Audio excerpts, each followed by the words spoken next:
buhok. Pag may purok-purok. Mga akong tanom to sa lulo. Daghan ubay-ubay na po. Tapos na akong mais. Ang balangoy.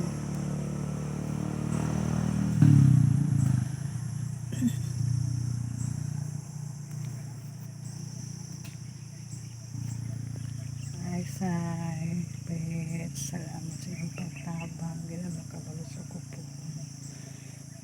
Pag makaharpis ko sa akong pananong mais, so balangoy, mga uban pang prutas. Muli rami niya. Hindi na kupuhon, makakwarta.